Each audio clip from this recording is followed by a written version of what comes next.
Everyone, welcome back to my channel. आज मैं आप लोगों के साथ लंच बॉक्स की रेसिपी शेयर करूंगी। तो इसमें हम बनाएंगे बढ़िया मज़ेदार प्रोटीन से भरपूर ये नाश्ता, जिसे आप सुबह बच्चों के टिफिन में तो दे ही सकते हैं, साथ में शाम के नाश्ते में भी इसे खा सकते हैं। इसे बनाने के लिए मैंने यहाँ पे रात में ही लगभग आधी कटोरी के करीब राजमा फुलो के रख दिया था और ये सुबह के टाइम अच्छे से 6-7 घंटों में फूल चुके हैं। इसे मैंने धुल के फुलोया था, पर फिर भी इसका पानी हमें नहीं चाहिए, तो इसे हम ड्रेन आउट कर देंगे और फिर राजमा को एक कुकर में डाल देंगे।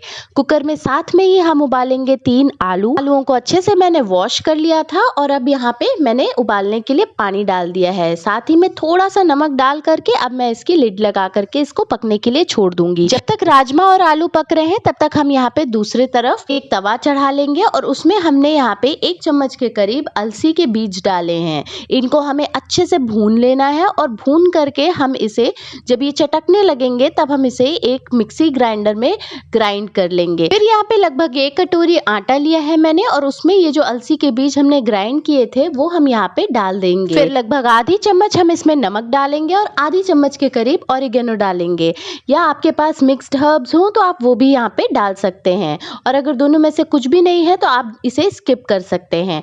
इसके बाद में सारी चीज़ों को हम अच्छे से मिक्स कर लेंगे और इसका एक आटा तैयार कर लेंगे। इसको हमें मीडियम टू सॉफ्ट डो तैयार करना है। इसका ज़्यादा सख्त आटा ना लगाइएगा क्योंकि हमने इसमें अलसी के बीज मिलाए हैं ना, तो वो ऑटोमेटिकली पानी को सोख लेंगे जिससे आटा ऑटोमेटिकली हार्ड हो जाएगा। अब आटे को थोड़ी देर के लिए रेस्ट करने के लिए छोड़ दिया है हमने और यहाँ पे राजमा और आलू भी बॉईल हो चुके थे, तो सीटी निकाल करके मैंने आलूओं को अलग कर लिया है और राजमा में से पानी हम हटा देंगे। अब चलिए कुछ सब्जियां काट लेते हैं। तो यहाँ पे मैंने 1/4 शिमला मिर्च ली है, इसको हमें बहुत ही बारीक काट लेना है। अगर आपके पास लाल या पीली शिमला मिर्च है ना तो आप इस पॉइंट पे वो भी यहाँ पे डाल सकते हैं। ये नाश्ता बहुत अच्छा लगता है खाने में, हेल्दी भी है, प्रोटीन रिच भी है, और जब भी अब आपके बच्चे कुछ अलग सा स्पेशल मांगे तो आप उन्हें ये बना करके दे, उन्हें बहुत पसंद आएगा। तो अब यहाँ पे मैंने 1 मिर्ची काट ली थी बारीक और यहाँ पे 1 ही प्याज मैंने लिया है, इसको भी हम बारीक चॉप कर लेंगे। अगर आप इसमें कोई और सब्जी डालना चाहते हैं जैसे कि पत्ता गोभी है या स्वीट कॉर्न है तो आप वो भी इस पॉइंट पे यहाँ पे डाल सकते हैं। बस क्वांटिटी थोड़ी सी कम रखिएगा क्योंकि सारी चीजें इकट्ठा होकर के ना बहुत ज्यादा हो जाएंगी। अब प्याज को काटने के बाद मैं यहाँ पे एक छोटा साइज का टमाटर लिया है मैंने और इसको भी मैं बारीक काट ले रही हूँ। टमाटर ऑप्शनल है, आपको डालना है तो आप डालें, नहीं तो कोई बात नहीं, आप इसे स्किप कर सकते हैं। फिर इस पॉइंट पे जो आलू हमने उबाल के रखे थे वो भी थोड़े ठंडे हो चुके हैं, तो अब उनका छिलका निकाल करके मैं उन्हें भी यहाँ पे ग्रेट कर लूंगी।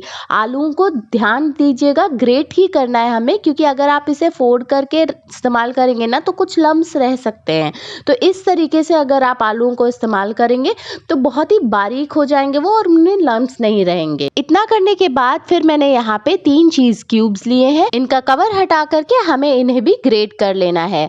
अगर आपके पास चीज क्यूब्स नहीं है और स्लाइसेस हैं तो आप स्लाइसेस भी डाल सकते हैं, या फिर जो मोज़रेला चीज होती है ना आप यहाँ पे उसका भी इस्तेमाल कर सकते हैं। और ये देखिए यहाँ पे राजमा भी ठंडा हो गया था, तो अब मैं इसे एक चम्मच की हेल्प से दबा दबा करके इसको फोड़ लूंगी। ये देखिए कुछ इस तरीके से हमें इसे क्रश कर लेना है। अब सब चीजों को हम साइड में रख लेंगे और चलिए स्टफिंग बनाने की तैयारी करते हैं। तो एक कढ़ाई में मैंने 1 चम्मच तेल लिया है, इसके गर्म हो जाने पर हम इसमें बारीक कटी हुई मिर्ची और बारीक कटा हुआ प्याज डाल देंगे। इसके बाद इसे मिक्स करते हुए 1 मिनट तक हमें इसे भून लेना है। फिर हम इसमें डालेंगे शिमला मिर्च, इसे भी अच्छे से मिक्स कर लेंगे। लगभग आधे मिनट तक इसे भी भूनने के बाद हम इसमें बारीक कटा हुआ टमाटर डाल देंगे। इसके बाद हम इसमें डालेंगे लगभग 1 चम्मच के करीब ऑरिगेनो, आधी चम्मच के करीब चिली फ्लेक्स और 1 चम्मच के करीब पेरी पेरी। ये डालने के बाद हम सभी चीजों को अच्छे से मिक्स कर देंगे। फिर जो ग्रेट किए हुए आलू रखे थे हमने वो हम इस पॉइंट में इसमें ऐड कर देंगे। आलूओं को सारे मसालों में अच्छे से मिक्स कर लेंगे और मिक्स करने के बाद जो लास्ट इंग्रेडिएंट हमारा बच रहा है यानी कि राजमा, वो भी हम इस पॉइंट पे यहाँ पे डाल लेंगे। सभी चीजों को एक दूसरे में अच्छे से मिक्स कर देना है हमें और प्रेस करते करते इसे भून लेना है।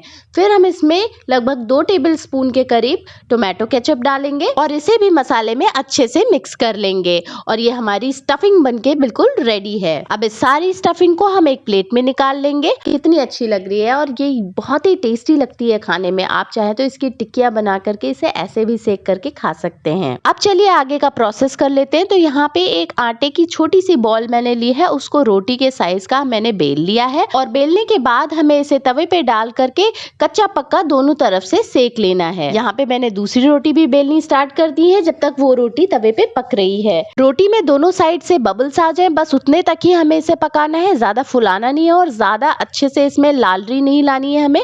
और ये देखिए हमारी रोटी बस इतनी ही बना करके हमें तैयार कर लेनी है। तो यहाँ पे लगभग 4 रोटियां मैंने बना करके तैयार कर ली हैं। अब चलिए इसमें स्टफिंग डाल लेते हैं। तो यहाँ पे एक रोटी को मैंने पीढ़े के ऊपर रखा और उसमें 1 चम्मच टोमेटो केचप अच्छे से स्प्रेड कर दिया है। फिर हम इसके आधे पोर्शन में थोड़ा सा ग्रेटेड चीज रखेंगे और उसके ऊपर से हमें इसमें आधे ही पोर्शन में मसाला रख देना है। जो अभी स्टफिंग हमने तैयार की है बस उसी को हम अच्छे से लेयर आउट कर देंगे और इसके ऊपर थोड़ी सी चीज और स्प्रेड आउट कर देंगे और फिर इस तरीके से फोल्ड कर देंगे इसे हम। तो ये देखिए यहाँ पे एक स्लाइस हमारी बनके रेडी है। इसी तरीके से अब मैं दूसरी स्लाइस भी बना के तैयार कर लूंगी। यकीन मानिए ये नाश्ता खाने में बहुत टेस्टी लगता है और ये हेल्दी तो इतना है कि मैं बता नहीं सकती आपको। इसमें बीन्स है, चीज है, सब्जियां हैं, ऊपर से हमने इसके आटे में जब गुथ रहे थे तो इसमें हमने फ्लैक्स सीड्स यानी कि अलसी के बीज मिलाए हैं जिससे इसमें भरपूर मात्रा में ओमेगा 3 भी है। तो ये एक बहुत ही अच्छा ब्रेकफास्ट ऑप्शन है अगर आप इसे उनके लंच बॉक्स में देते हैं और यकीन मानिए वो खत्म करके भी आएंगे अपना लंच बॉक्स। अब बस लास्ट में इसे हमें अच्छे से सेक लेना है। तो एक तवे पे मैंने 1 चम्मच बटर डाला है और हम स्प्रेड कर देंगे अच्छे से। उसके बाद में ये जितने भी हमने स्लाइसेस तैयार किए हैं ना, इन्हें हमें ऊपर नीचे अच्छे से सेक लेना है। दोनों तरफ से इसे अच्छे से गोल्डन ब्राउन होने तक हमें इसे सेक लेना है और बस ये हमारी आज की लंच की रेसिपी बनके तैयार है। अब चलिए टिफिन लगा लेते हैं। तो आज के टिफिन का मेन्यू है ये देसी टाकोस। इसकी 2 स्लाइसेस मैंने रखी है। उसके बाद में कुछ नट्स रखे हैं जैसे कि अंजीर, किशमिश, बादाम, अखरोट, काजू और डेट्स। इन्हें मैंने ओवरनाइट सोक कर लिया था और फिर दिया है और एक छोटी सी इक्लेयर।